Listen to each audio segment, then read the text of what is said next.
Okay, so let's find out who you all are. So you're Daddy. Yes, I'm Sam Argiri. Hi Mom, I'm Libby Argiri. I'm Sister, I'm Allison Argiri. How old are you? 12. I mean 13. 13. 13. Okay. I'm the brother, I'm Sammy Argiri, and I'm 7 years old. And you're 7 years old. And this is a story about you, isn't it? So you are... I'm Lauren Argiri. I'm 15 years old, and I got Gardasil when I was 13. Alright, let's go. So you're going to tell the story. I'm sure Mum's going to, and Dad are going to come Yeah, in they can and add add their in. bits as well, because we'd like to hear from them. But let's hear from you exactly what happened. So I was a perfectly healthy child. I was athletic, straight A's in school. Really no health issues before. And What then sport did you play? Volleyball. You were a volleyball. Big volleyball player. So yeah, I got the first Gardasil shot in November 2014. And why did you have the shot? What made you think you needed it? I went in for like my yearly checkup, and they just kind of said, well, it'll protect you from cancer. Yeah, and I thought, wow, if it's going to protect me from cancer, it's pretty important. So I just thought I should get it. And so after the first shot, I didn't really have any symptoms or anything. I was cool. So then I went in for my second shot, and after that I started getting headaches. At first they started off slow, and then I started to get them like every day. And they would start in the back and work their way forward, very intense and distracting, like I couldn't really think straight. I got my period for the first time, and then it went away forever, like it never came back. So that was scary for me because I didn't know why that would happen. Have you still not ever had one? I had one, and then A year ago, and yeah, nothing it was like a year from the vaccine. I had it again, and then it went away. I haven't had it since.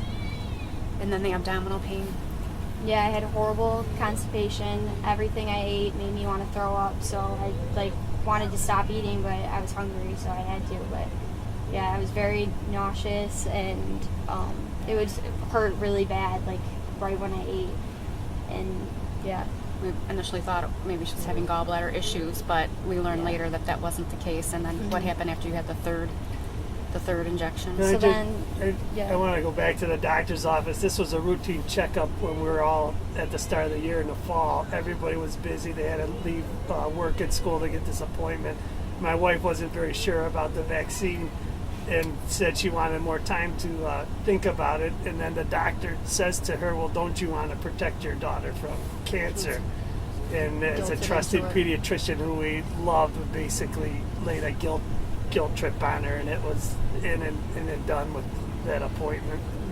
It seems to be the line that they're using for every Gardasil.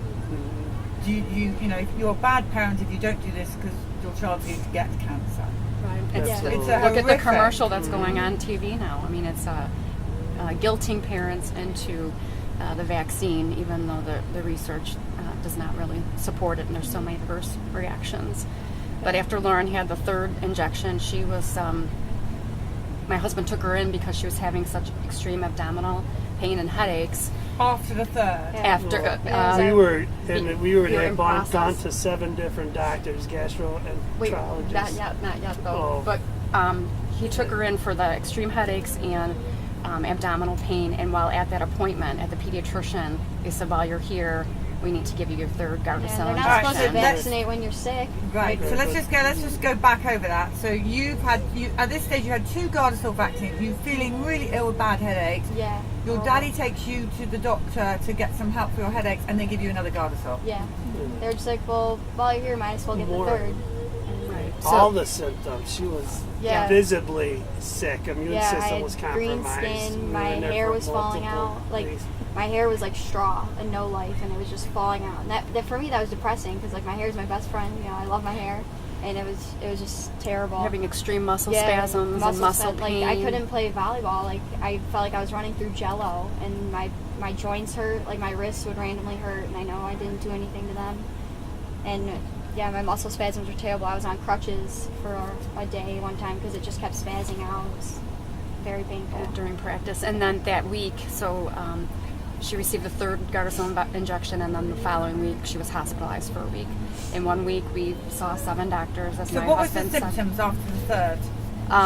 Level 10 headaches in a fetal position on the couch, could not even function, extreme abdominal pain. She was Initially, that week, she had an MRI, a CAT scan, abdominal ultrasound. We saw numerous specialists, neurologists, gastroenterologist, a pediatric surgeon, of course the pediatrician. She was initially diagnosed with occipital neuralgia and They gave me anti-seizure medication. right, anti-seizure, antidepressant for the occipital neuralgia because the NSAIDs wouldn't work and they're hard on your gut too. She was also diagnosed with gluten sensitivity, non-celiac, and every appointment that we went to, I asked every doctor, could this be related to the Gardasil vaccine, because that's the only thing that's changed in her health since that time. And every doctor said, no, there's not any link at all. And they were rude about it too. I remember one doctor after that appointment, he made me cry because I knew it was Gardasil. And he just pretty much told me, no, you're wrong. Couldn't Have believe you it. had, the other girls that we've spoken to have been told by doctors that it's in their head, they're making this up? Yeah. The gastroenterologist That's what was told hard for me because I was starting to tell them, like, listen, I'm not feeling well. No one really believed me because they couldn't, like, visibly, I looked okay. Like, we could tell I was green and my hair was falling out. But, my volleyball coach was like, what's going on with you? Like, you look fine, so you must be feeling okay. No one really believed that I was doing bad. And then the doctors on top of that didn't believe it was Gardasil. Telling me it wasn't. And what about your friends? Do they believe you? My friends definitely noticed something was wrong because I wasn't talking as much. I was slurring my words, like I had brain fog. I really couldn't think straight. So I think, like, in conversation, I must have just seemed out of it. And for me, it's kind of a blur. But I remember my best friend, her mom texted my mom and was like, "Hey, is everything okay?"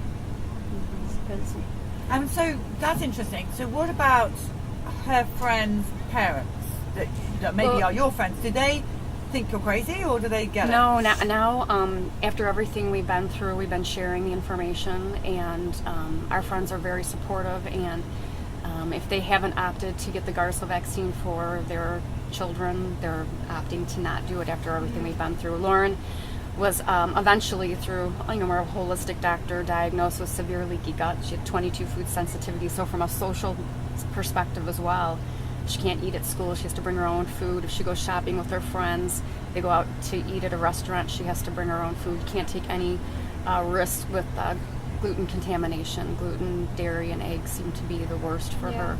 It knocks me out for a month if I eat that stuff. It just really backs me up, and I just feel sick all over again. And I always tell my friends, like, listen, this is what happened to me, and I think you should definitely research it before you get it. And I don't tell them, well, I pretty much have been telling them, don't get it because it's so horrible, but I always make sure to research. And what have the doctors said about the fact that your periods haven't come back? We don't know. Well, she also has a low thyroid. We're still working on it. She's not fully recovered with this aspect of it. But once we're beginning to prep her body for vaccine detox, and we're hoping through detoxing the vaccine through homeopathy that her menstrual cycle will return. A lot of research out there from other doctors, and there's a lot of information on Facebook are showing that some of the girls have had success in restarting their menstrual cycle through the detox of the vaccine. But it's very concerning. There's been three confirmed cases of primary ovarian failure. So early menopause. More than that, if you follow our stories, okay. Pretty much most of the girls. It's disgusting what is happening out there. So it's a travesty. It's robbing these girls' lives. Yeah. Their livelihood. Going back to your question about the friends, when this whole thing happened, it was like us against the world, doctors, even the hardships in our family, for trying to understand it and really realizing it was true. And this whole wake up with the vaccinations, healthy eating, medication in general, we really didn't start talking and sharing with people till we, found out the Vax Bus, saw the movie, got on the groups online, and then started sharing the information for others. So there hasn't been a lot of communication with their friends until more recently. And we've seen that spread because girls now ask her about her diet and about Gardasil. The girls are coming to the high school with sore arms. They go in to get their flu shot, and then the doctors sneak this Gardasil right in with the flu shot, so they're getting 2 in one time, and we know the flu shot's terrible. So have you guys stopped vaccinating? Yes, everything. we've actually changed over to a different doctor altogether who does not push Really, vaccines. medications. We haven't had a medication in the house for 18 months. Nobody's been sick for 8. So you guys have been lied to. How do you? I mean, you must be angry. I am very angry. I mean, I work in public education. I'm a principal. It's very difficult to see what we're doing, and mandating of shots. And the beginning of the year is the huge one where all the kids have to go, or they're going to be they're not going to be allowed to come to school. It's terrible, and nobody knows, and you don't really know until something happens to you. Even when you explain it to people, they don't believe you.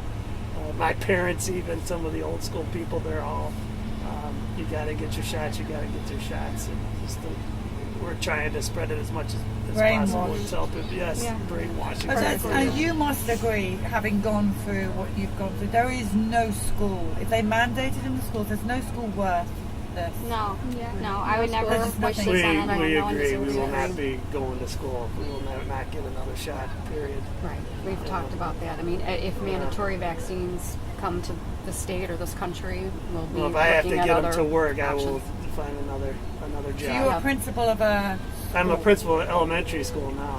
Yeah, and I've been in administration almost 19 years. But we may need you to set up the unvaxxed or the clean vax for school. Be principal of I that. would love to. I would Yeah, love with a to, clean yeah. menu too. Clean food. Well, and Clean that's food, another clean thing. The clean everything. food. Yeah, We the love listening to food. Dell because he yells, "I want clean food. I want clean water." We want such rights for our kids. So Reduce I'm toxins, I'm trying to work on all Dell. that. Just giving up gluten would be good.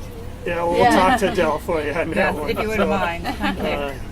Trim the- But back to your point, though. I mean, we are angry about it, and it's heartbreaking. And there are times when you feel, as a parent, you're going through this, trying to help your child. You feel hopeless and helpless at the same time, and trying to keep the hope that she recovers. But it's Painful for you, it's Mama. painful. Yeah, Still painful.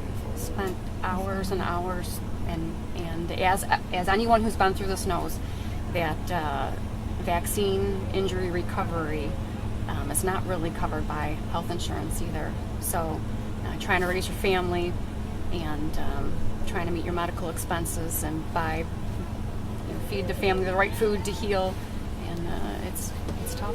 It's really tough. It is tough. And it's tough to see your daughter in pain.